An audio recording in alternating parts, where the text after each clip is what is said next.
Welcome to the Natural Healing Reel. I am Jackie, and my guest today is all the way from the Andes Mountains in Ecuador, is Lynne Klippel. Did I pronounce that correct? You did. You did very well. How are you today? Thanks for coming and hanging out. Oh, I'm very well, and I'm so happy to be here with you, Jackie. I am too. So you are a coach, a ghostwriter, an author. Have you written 59 books in total, or is that ghostwriting for others? Actually, it's 60 now. I just finished my last one. So 60 books for other people, and then 4 under my own name. But I'll tell you the truth, I am a terrible book marketer. So my books just like sit there. I'm really good at writing books for other people because I don't have to bookmark it. Yes. Yeah, I can imagine, because I know that it's tough. Like, we're all good at one thing, right? And but we're not good at like everything. And so we have to get certain people in place to help You us, need a right? team. Yeah. That's what I find with doing this podcast. I love to podcast and have the conversation, but to the marketing and to share it and stuff, I really struggle. So I have to get help with that. And that's okay, right? Oh, it's the way to do it. Everybody has talents. Let's talk about how this all came about for you. Like, you moved to Ecuador. Like, how did you come up with, like, that's a huge move, and how did that all transpire for you? You know, it's a strange story. I used to be part of a group of women who would do a spiritually based retreat every year. And we traveled all over the place. One year we went to Ecuador, and I didn't even know where Ecuador was. I had to look it up on the map. It's one of those little countries that just kind of is under the radar. And I really liked it. And then several of the people within our group decided we would look at doing a retreat center there. So we formed a mastermind. We met every Saturday morning for 6 months. And we were like, oh, I was going to do writing retreats. Another lady was going to do nutrition. We had all kinds of healing talent in our group. And then the woman who was our leader got ovarian cancer. And it just like stopped everything. So we didn't decide to move. But at the same time, I was turning 50. And my life was just falling apart. Marriage problems, financial problems. I had a corporate job at the time. I got laid off. And I started looking at all that research I did and thought, I could move to Ecuador. My kids are grown. There's nothing holding me here. So I came down to Ecuador on a scouting trip. And I went to this real estate tour. So for 3 days, we're looking all over at different properties around this city called Cuenca in Ecuador. But nothing really grabbed me. I thought, in a couple years, maybe when I officially retire, I'll move down here. But on the last day, we went out into the country and we went to this lot that was on the side of a mountain. There's nothing on it, hardly even grass. And I heard this voice in my head that said, "This is where you will live." Wow. And I was like, how cool is that? It was so cool. So a series of miraculous events transpired, and I sold everything in the U.S., cleaned out my 401k, built that lot, built a little house on it, and it saved my life. I was so stressed. I was sure I was going to get cancer. I had a lot of health problems, and it just really helped me change everything because I did such a drastic move. It's not a good plan for everyone. My children and my brothers and my parents thought I was nuts, but it all worked out very well. Wow. I can't even imagine. So you talk about following your intuition, right? So that would be a perfect example of, this is speaking to me, and I'm going to walk through that fear. And I'm just going to do it. Yeah. Great is that. It was a strange time. My mom and my dad and one of my younger brothers all had cancer at that time. Wow. And I grew up on a farm where we used a lot of chemicals because, in the 70s, you thought chemicals were good. And so there was some genetic testing done. And I learned through that process, I'm very likely to get cancer unless I'm really careful about managing stress and living in a healthy way. So I just thought, this is an opportunity to save my life, and I'm going to take it. Wow. Good for you. That's really big. So far, so good. I love the whole writing. Okay. So how many of us have thought, I know I always say, I've got a trilogy. Yeah. Right. Yeah. But honestly, when I go to think about writing, it's like there's so many different things that come in. Like, I don't have that gift of that organization. I'm an air sign, and so I'm always flying Oh, away, yes. right? Yeah.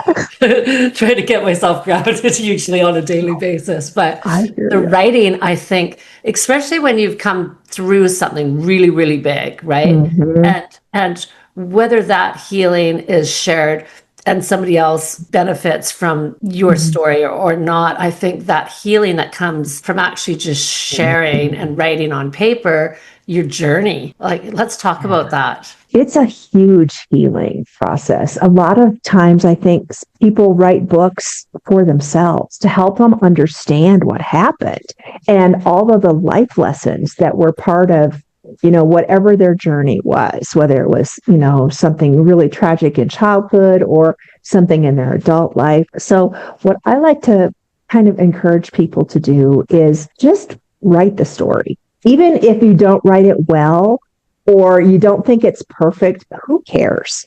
You can just start from chronological order. So let's say I'm working with somebody now who had a really difficult time with a very particular cancer. And she wanted to write her story because it's super inspiring. So I said, start from the day you got your diagnosis and then just write the story. And she's actually using some AI tools that are really cool. ChatGPT now has a record function. So you can go into ChatGPT and tell your story and it will transcribe it. It won't be good enough to be published as a book, but at least it gives you text on paper that you didn't have to type. And then you can go in and polish it and say, oh, I forgot to talk about this thing and put it in there. Then once you get like the raw material of your story out on paper, you can hire a good editor who can help you shape it and perfect it. Just like I'm not good at book marketing, a lot of us can tell our stories, but we don't know how to write a book because nobody teaches the mechanics of that. So you can find somebody who will help you with that shaping piece. So Interesting. I just say start. Yeah, the whole AI, Yeah. the GPT stuff, it's huge, isn't It it? is. And a lot of people are afraid of it. In fact, 2 years ago, I was like, oh, this is going to kill my business. I hate AI. It's terrible. So I took a bunch of AI training classes so I could understand the enemy. And it's actually, if you use it well, it can be a helpful tool, but it can't replace the human mind and heart. So it can do some things, but it's bad with emotion. So if you know how to, you have to be kind of bossy with it. Like say, do it this way and give it very specific instructions. It will give you a good outline, or it's really good if you write something and you think, this seems boring. You can put it into AI and say, I think this is boring. How can I improve it? And it'll give you good suggestions, but you'll have to still go in and do the work yourself.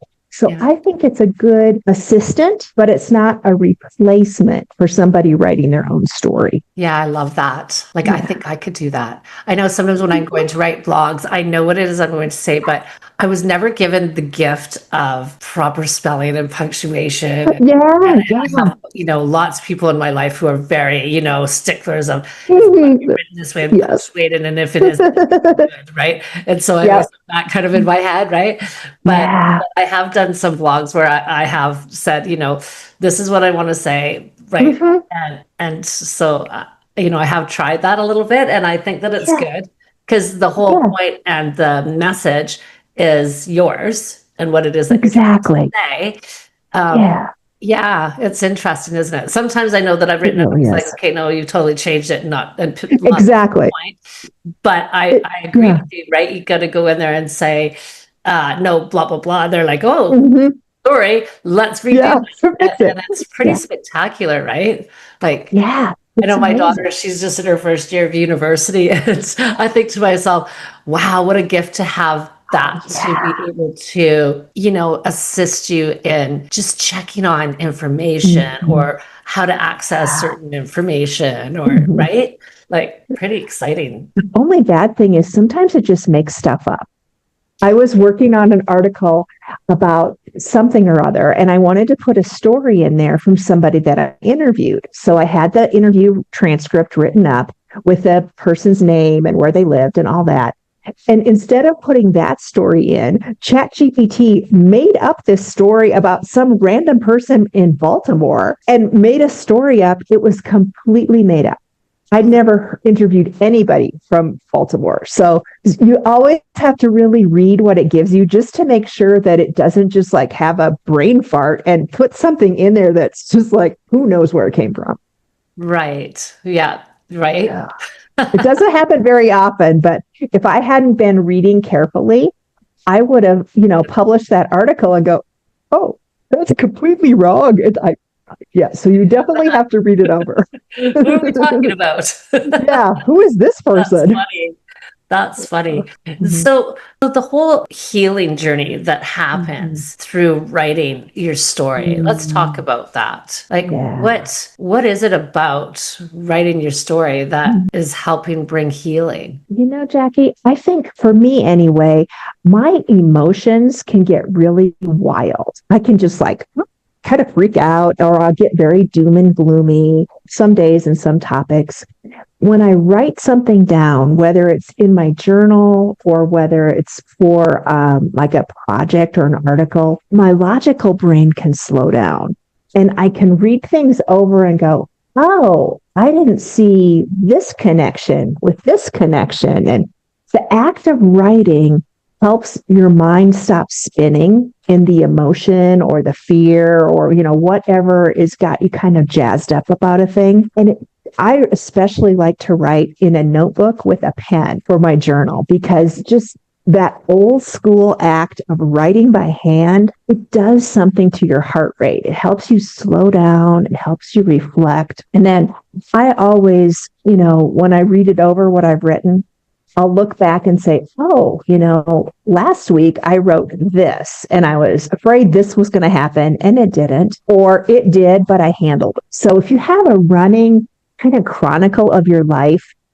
it helps you see where you've been able to do hard things and also celebrate the blessings that you have. And, you never have to show those journals to anybody. A couple years ago, I burned all my journals. I had like 10 years of journals, and I was at a phase of my life that I was like leaving one part of life behind and moving into something else. And for some reason, I was just prompted on New Year's Day to let all of those go. And I just threw them in the fireplace. It kind of felt weird, but it was like putting a bow on that part of my life and just saying, this is done. I'm claiming something different now. So when you have something written down, you've got power over it. I like that a lot, actually. Yeah.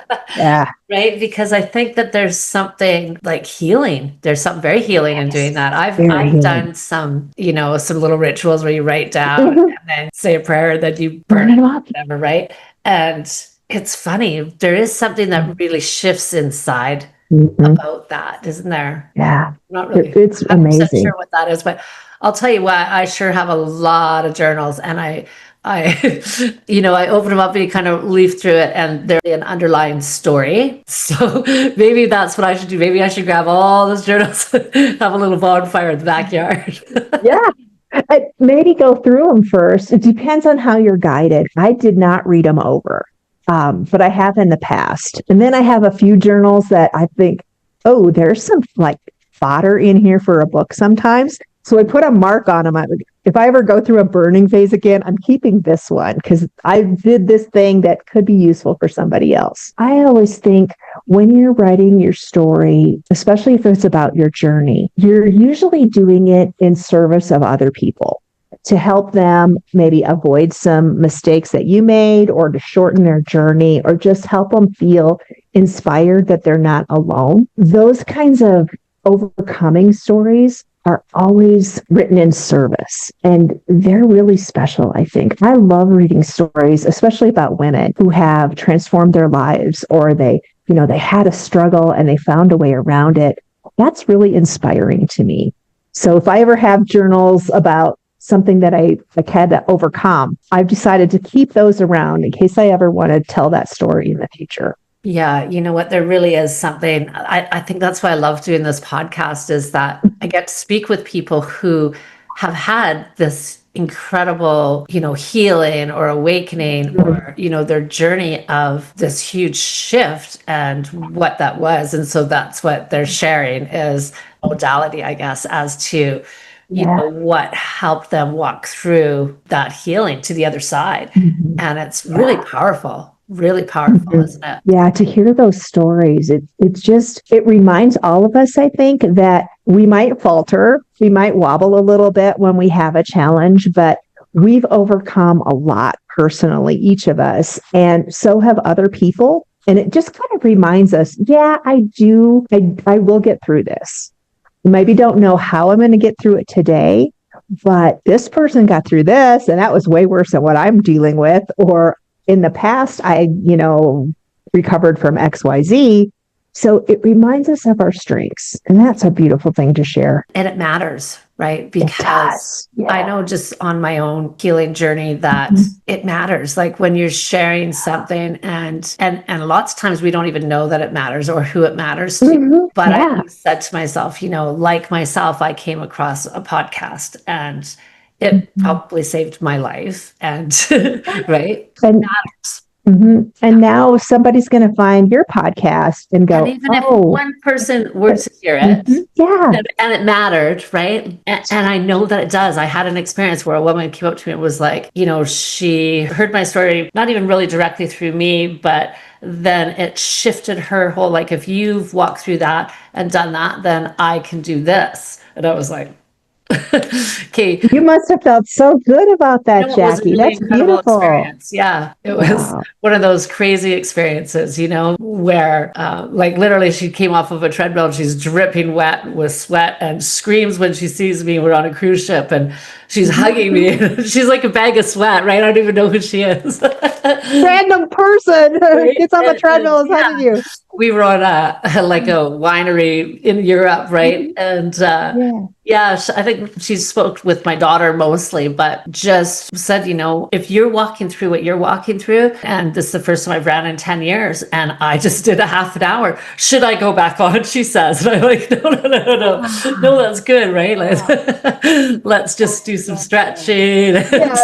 but, Walking a little but cool down. what the heck? I had no idea, I had no idea who this woman was. And I still to this day, I don't even know what her name is. But it was this really incredible experience for me to know that it matters. Like if we can walk through our fear, it sets the groundwork for others to be able to as well, right? It really does. Like 7 or 8 years ago, I got this idea to interview 100 different women about things that they had to overcome in their life. And I learned so much in that project. And I mean, some of these women, they were from all over the world. So, there were some stories about being in a war or a terrible medical diagnosis, or one woman discovered that her husband was a pedophile. Oh, I mean, it was just really awful things, but they were also uplifting because they found a way to recover from all of these challenges. And so I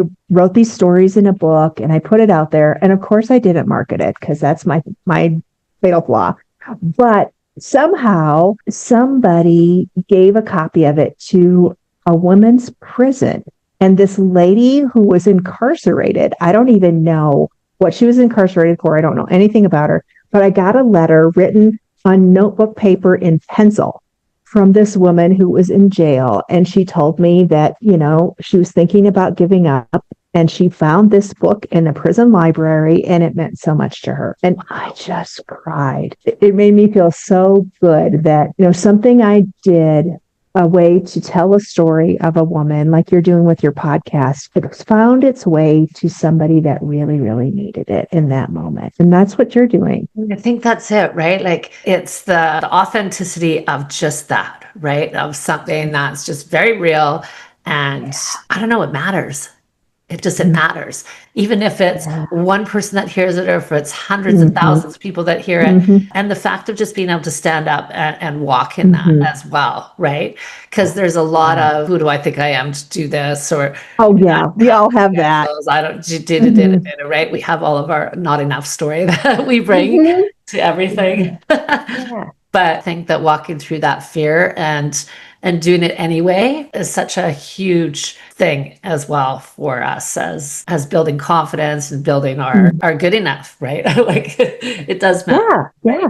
Because when you take one risk to do something that's really hard and scary, the next time you'll encounter something else that's hard and scary, but you've got some successes that you can look back on and say, oh, well, I left that abusive marriage, or I got my degree at 50, or I rebuilt after a bankruptcy. We've got this history of doing things that are challenging and coming out on the other side. And that's really healing, I think, for our confidence and just our internal sense of strength. And as women, we need that. I totally agree. I think coming through this whole last phase of, women coming into their power and stuff, it has been, that real final push back, right, against the male female. It's really, I think it's been really, really intense. I'm really grateful that I'm here and not where, say, my mom was. It's incredible, isn't it? We're so fortunate because we have so many choices that our moms and grandmothers didn't have. And then our daughters and daughter-in-laws and the young women have even more choices than we did. I remember when I was like in 8th grade, one of my great aunts came to visit and she said, oh, Lynn, you're such a nice girl. Are you going to be a nurse or a teacher? Oh. And those were the only choices. And I wasn't, I lived on a farm in a rural community. And I thought, well, I don't really like blood, so I guess I'll be a teacher. And that was the extent of my career planning. And so I went to college. I became a teacher. I taught 4th grade for 1 year, and I was not well suited to it. I love the kids. I love reading with them. I love playing with them. I like teaching with them. But I fell asleep in reading group one day. It was terrible. Can you imagine? I'm sitting at the table with these little girls and I was tired and I like nodded off. Like, this is not my passion or joy, which wasn't even talked about in 1984. But I knew I had to get into a career that was a little more stimulating for me. And I think teaching is so important, but I should have been teaching adults. Right. So yeah, kids now, especially young women, they're encouraged to think much more broadly than teacher or nurse. And those are great professions, but there's a whole lot more in this world than just those two choices. Yeah, that's for sure. Hey, yeah, it's incredible just that whole thought pattern, right? Here's your choices, right? And then that's it. You'll probably get married anyway and be a stay-at-home mom. And there's nothing wrong with that either. Yeah. 3 of my nieces are at home with their kids and they homeschool and they bake bread and they have chickens and they're living the kind of life that our grandmothers lived and they're so happy. They absolutely love it. But that was a choice, not their only option. And that has become such a popular choice, right? To choose that and to own that. No, I believe my mom was a career mom. So I didn't see that. That wasn't modeled to me at all. She was a workaholic. My dad was a workaholic. And so that whole baking bread and being at home baking cookies, I didn't see that growing up. And so I never aspired, I guess, that, but I really do tip my hat to those women that have that gift, because I do believe that is a gift to nurture and to hold a space and grounding of that for a whole family. It's a big deal. I work at it. You can come to my house because I'm really good at baking cookies and bread. I was raised to be a farm wife, so I got all that skill. But it's funny. My sister was like that. Like, she baked cookies. That's all she wanted to do is, have her boys and bake cookies. But she also was a big career. She was a good business, like ran her big spa salon and, platform artist and did all that as well. Right. Which Yeah. So, I mean, she had that, she aspired for that. She wanted that because we didn't have that. So Uh-huh. she gave that to her boys, but I got a little bit of that with her. Yeah, there you Yeah. go. So I feel grateful for that. I love that we can all pick up a path and then we can change our minds. Because I don't know about you, but I'm going to be 64 next week and I've had 5 careers Happy and I birthday. love the one I'm in right now. Oh, Yeah. thank you. Yeah. I love the fact that you had the guts to pick up and move yourself to a different country. Like you actually built yourself a home and everything. Like that's huge.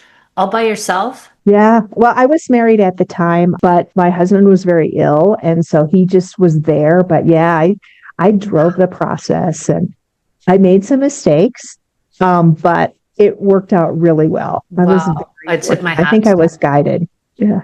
Yeah, like just following your intuition, Mhm. like you were saying that you knew without a doubt that this is where you were supposed to be, and then you walked Yeah. through that, right? Mhm. Like that's huge. That's big stuff.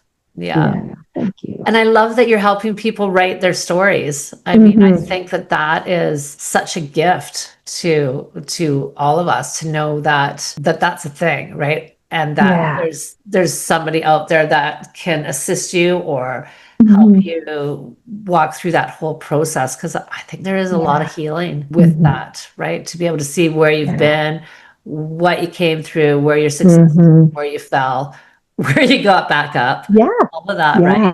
That's big. One thing I want to add, Jackie, it's always good to give yourself a little space before you start writing about something really painful so that it doesn't turn into be a revenge book. Helped a lot of people write books about like really horrible divorces or some business partner that like ripped them off or really tough stuff. And if you haven't had some recovery time, then the book just becomes he did this and she did this and so if you have a painful thing you want to write about, it's good to wait until your emotions are a little calmer. That's why you can use a journal and like write all the mean stuff and all the vitriol and just get it out on paper.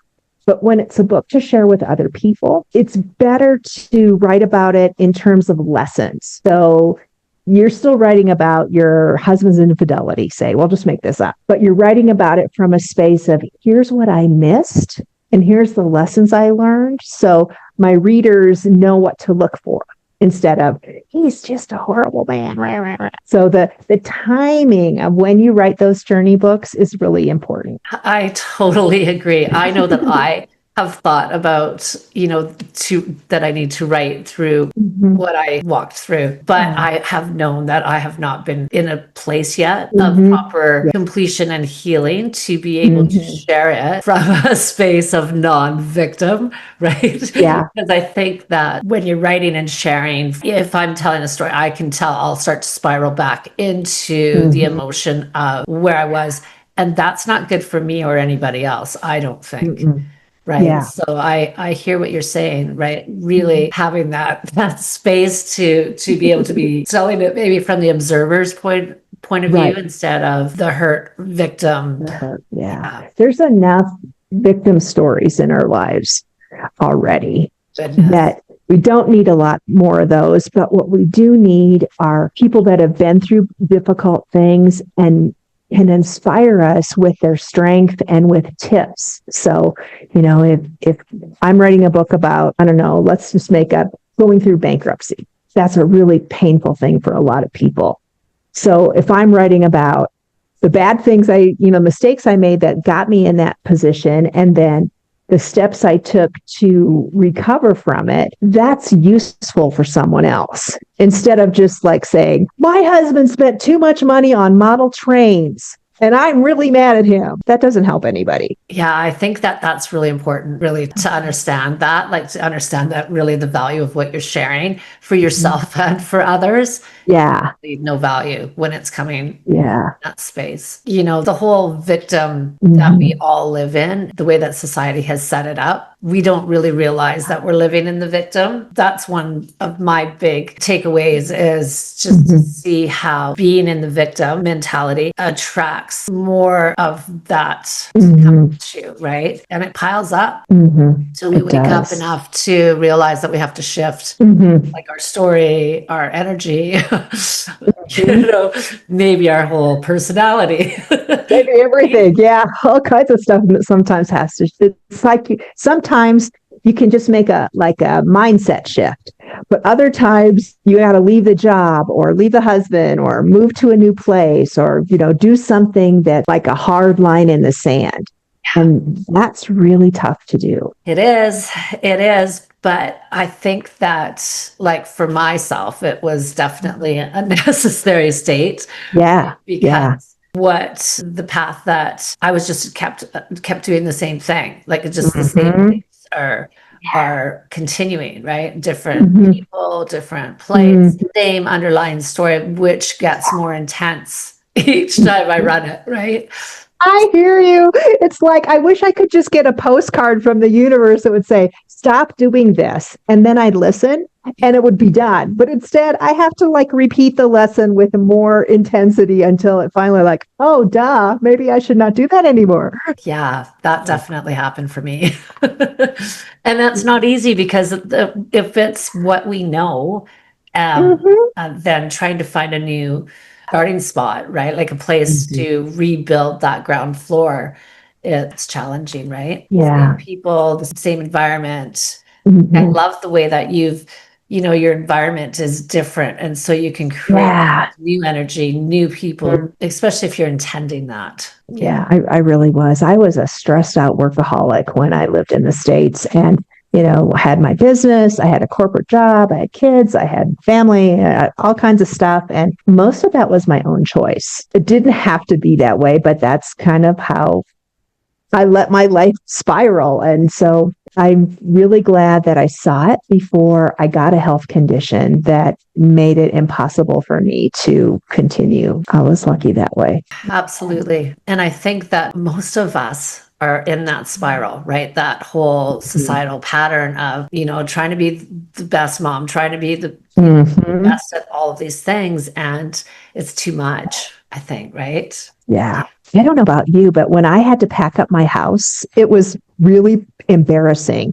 I must have had, I can't tell you how many pairs of black high heels I had because I had to dress up for the office.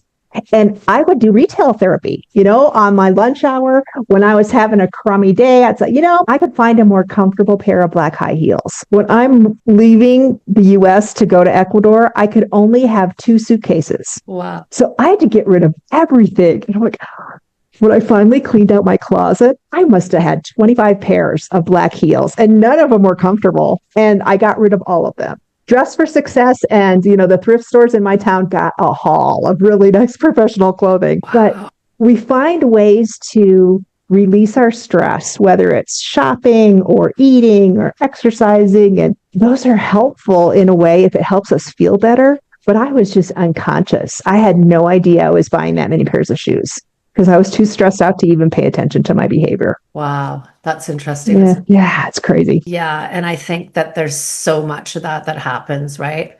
I was lucky. I was a hairstylist, so I got to kind of wear what I wore normally. Like this conversation the other day where, because that's a lot of money having those 2 wardrobes, actually, isn't it? Exactly, it is. Now I have 0 pairs of black high heels and I do not miss them. No, high heels. I got out of those after my first pregnancy. Yeah. It's a whole, they're sexy, but goodness, they are not comfortable, are they? No. So what do you do to help support people in starting this journey? Do you have like a workshop? Do you have, I know that you teach writing classes for women. What? I do. I teach writing class for women and I do a lot of just kind of coaching and consulting. So if people are thinking about writing a book, but they're not sure if they should, if the time is right, if there's a market for it, or if it will. A lot of my clients are entrepreneurs, so they want to know, does it make sense for me to write a book at this point in my business? So kind of the best way to start with that is just to have a conversation. And I try to tell people the truth in a very kind way. So if I don't think that their book will be marketable for whatever reason, I'll say, I don't know that this is going to build your business as an accountant if you want to write a book about your divorce. How can we tie those things together? If you want to write a book about the impact of a divorce on a woman's finance, that would be a really good book to build your business. And it would make sense for you. And you could use it as a teaching tool. So you can still write the book. You just want to make sure it's aligned with what your goals are. So say you wanted to write a book to bump up this podcast, it would certainly need to be about healing of some sort rather than, how to buy a new car. Yeah. That wouldn't go together. But I think that that's important to have someone to, instead of just, I know a lot of people, they're writing their book, but they don't have somebody like you to kind of say, okay, where am I at with this? How, is this, am I on the right track? Right. You know what I mean? I think that it's really a gift to have somebody like yourself who actually is doing that and sharing that and has that vision of what the whole process is and how to start and then go into completion. Right. I think, that's huge. Do you do like workshops as well? Like writing workshops? I do writing workshops. I used to do before COVID, I did writing retreats for women, which were super fun. And I haven't done any since COVID, but I'm thinking that might be a fun thing to do. Yeah. Because when you gather with other women to tell your stories, magic happens. Yeah. You have a chance to kind of talk about your ideas to friendly people who want the best for you. And that's really nice because we don't always have people in our life who are supportive of our kind of precious goals. Right? What is that about? What is that about? There's a lot of that is out there. I don't like it. I don't either. I love the space that this podcast is in because it's definitely about people lifting people. And it's such a just a whole different program than what I think the main society, what we've been in this the whole process is there's a definite shift that's happening. And I'm so grateful to know the difference of, I think that it's the not enoughness in us that then brings out the non-support in other people. I think so. Or they just don't know, I have 3 wonderful sister-in-laws. I'm so blessed. I love all the women that my brothers are married to. And none of them, though, are in the writing space. So if I had a book idea and I said, hey, what do you guys think about this? They would say, oh, that sounds really good. But that's not their level of expertise.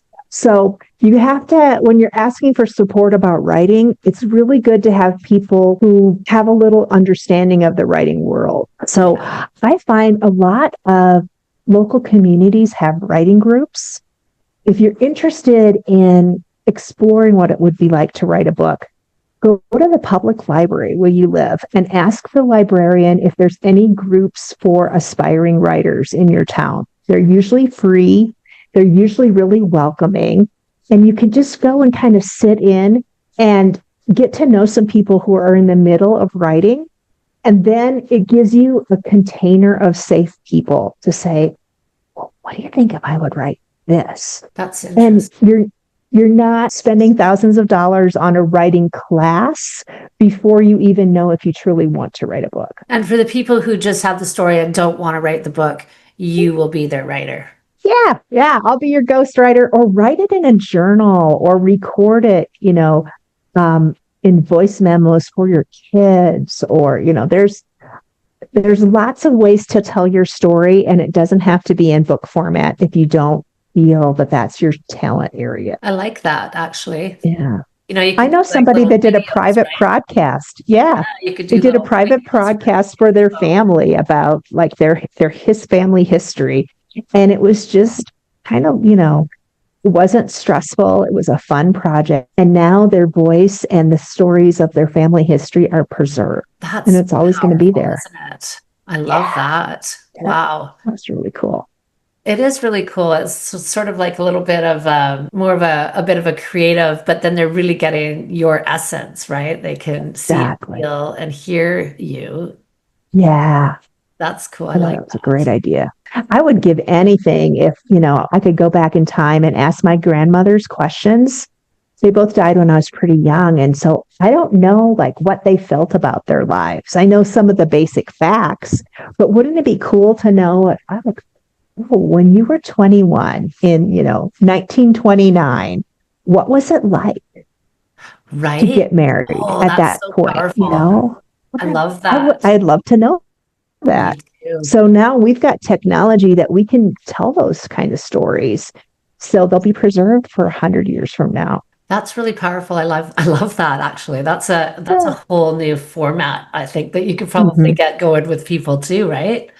Yeah, I Yeah. think so. Love that. So what else do we need to know? What else do we need to know about this space? I think that another thing that's important to know is if you decide to write your memoir or a story about your life, you get to decide what goes in the book and what does not go in the book. You don't have to tell everything, especially if it's sensitive to you, if it will make you feel bad to tell that particular piece. You're not lying. You're just keeping some things private.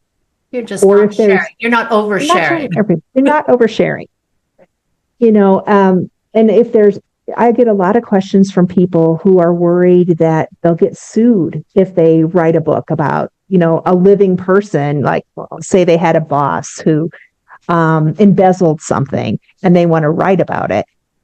The way the law works is that you can tell your story, but you can't name names and tell somebody else's story without being a potential lawsuit for libel if it's not true.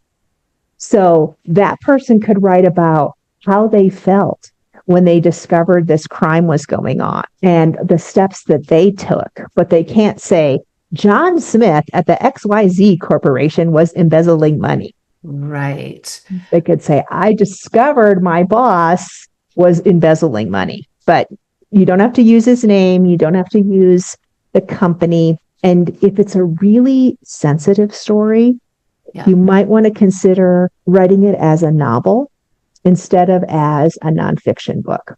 Sometimes with people that have really terrible stories to tell, Yeah. do it in fiction because then you can change the details so that the innocent are protected. I love that. That's a great Yeah. idea. Because I always wondered about that. Like if you're going to share something and there's other people obviously in your Mm-hmm. story, how do you do that without, but you could write it in a novel, like as a story. Yeah. Yeah. I had a client one time who was in a cult and she was a mom, a stay-at-home mom by day, but when her kids were in school, she was in this really bizarre like sex cult and she had to do these horrible things. And she came to me to write this book and I said, does your family know about this? And she's like, no. So, well, imagine that your book becomes a bestseller and you're on Oprah and your adult children learn about this from Oprah. How is that going to go for you? She's like, oh, okay. I don't think I'm going to write this then. So she wrote it as a short story and she wrote it as a novel and she changed all the details so it wasn't about her and it was a different kind of cult and all that. But if you have a really like sensitive story that will harm other people or harm you to tell it, you get to go up to your comfort level. So you don't have to provide all the salacious details or you don't have to even say it was you. Make it a novel and then just change it Oh, up. that's great. Sorry, got me I know. laughing there. But I mean, I think Can you that imagine? I was just like, a lot of people that have crazy shit going on, and yeah, maybe they need to express it or make sense of it somehow. And so there is a mhm, way. There is a way yeah, without implicating there's a way. yourself in the sex cult. Exactly. I know. I was like, I'm so sheltered. I didn't even know these things existed. But yeah, Oh, it was listen, pretty you and wild. I both. The Yeah. stuff that I've found out over the past few years is like, really? That's the thing. Like, I am so naive and I am so sheltered. And I'm really glad for me that I am. Yeah, it's crazy. Yeah. It's a wild world out there, isn't it? Yeah, it is. It is a wild world. And I think that's why we need inspiring stories because there's so much darkness and scary and sad and difficult things going on right now. The more true stories we can read that empower and inspire us, the better we'll be. I think so too. Yeah. I think that Yeah. it's really, really important. Like I think that Yeah. that kind of a story, like a story, when you read it, it really actually shifts you, Mm-hmm. when you It have does. information that you didn't have before and Yeah. you're able to see your way through something that Mm-hmm. maybe you never would have been able to. I mean, it's life changing, Yeah. It really. really is. Yeah. I just finished reading this book by Elizabeth Gilbert, her new book called All the Way to the River. I don't know if you've heard about it, but I haven't. I Is it love good? her. It's her, oh my gosh, yes, it's so good. And I knew a little bit about codependency, a little bit, but within that book, I learned so many things. Her story is very like raw and honest, and I salute her courage for just laying it all out there. Um, Addiction issues, all these things. But I learned things that I could apply to my life and say, oh, I don't have a sex and love addiction, but in the past, I would do anything to get somebody to love me. And here's how it plays out. I had like 20% and she had 120, but I learned some techniques to help myself have better boundaries and not think I have to perform to earn love and respect. Oh, So when I you think read a story like that's that, our yeah, women's journey, isn't it? it Right? is. That It's whole, a, right? so the topic doesn't have to particularly like exactly apply to our situation, but if it's written well, we can take universal lessons from any woman's story and find out a nugget for our own life within them. Yeah, it's huge. It really Yeah. is. It really is. It's a huge shift for, Mhm. especially when you're needing some kind of support, and then it Yeah. comes, in the way of someone else's story, right? And then it Mhm. resonates, and yeah, there's real healing in that for sure. I know for myself, Yeah. I've yeah. Well, I'm gonna find her. I didn't know that she had a new book, but I like her a Yes. lot. I think that You'll love it. great. Yeah. Yeah. Yeah. It's a great book. Yeah, that whole codependency thing, I had a little taste of that. It's an Mhm. interesting thing we are as humans, right? Like It what is. happens to us through relationships and the Yeah. whole boundaries thing, right? Like what It's is tough. that? Yeah. And we often don't realize that we've like lost ourselves Yeah. until we look back. Yeah, until you're already in, right? You're on Mhm. both feet. Or you hear a podcast about it, or a TV show or a book, it just like drops in your lap and like, oh, maybe that was the postcard from the universe. I need to take a look at this. Yeah, and I think that I know after my first marriage, having some counseling, and she Mhm. talked to me about the fact that I had no boundaries. And I remember saying, Mhm. "What are boundaries?" Like I really Me had too. to Yeah. go through that schooling. Yeah. Yeah. Right? Like what does It that mean? wasn't a thing when we were That's growing a up. Yeah. lifelong, it's a lifer, that whole Yeah. boundary is set up. Hmm. That's to, Hmm. what does that mean exactly? And Yeah. how do you set those, right? Like Hmm. what is the whole, I think there's a whole, I know there's many books Yeah. written on, boundaries for Hmm. kids, boundaries, but Yeah. Yeah. yeah, that's a lifelong lesson for myself Yeah. anyway. It really is. Where was Well, I have loved this conversation, Jackie. We have like gone everywhere, haven't we? I know that's kind of how I am back That's to the air fun. side, right? And I I bounce like around that. up here. I I try to love stay those. grounded, but I'm gonna always just blame Yeah. it on blame it on that I'm an air sign. Me too. I'm a Libra, and we just like to fly around. Do you? Yeah. Yeah, I was Yeah. listening to wish I could remember her name right now.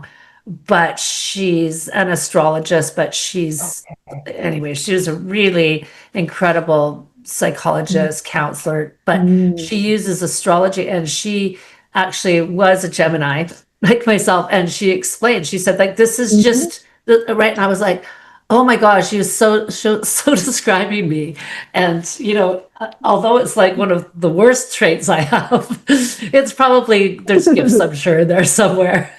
Oh, yes. Right? And doesn't it feel good when it's not, you feel normalized when you hear, oh, it's not just me that does this thing, that buys too many pairs of shoes or doesn't stay focused or whatever we do. There's so much universality in our lives as women that it helps us feel not alone. Like, oh, a lot of women have this. Okay, I'm not weird. I'm normal, and I can also fix it.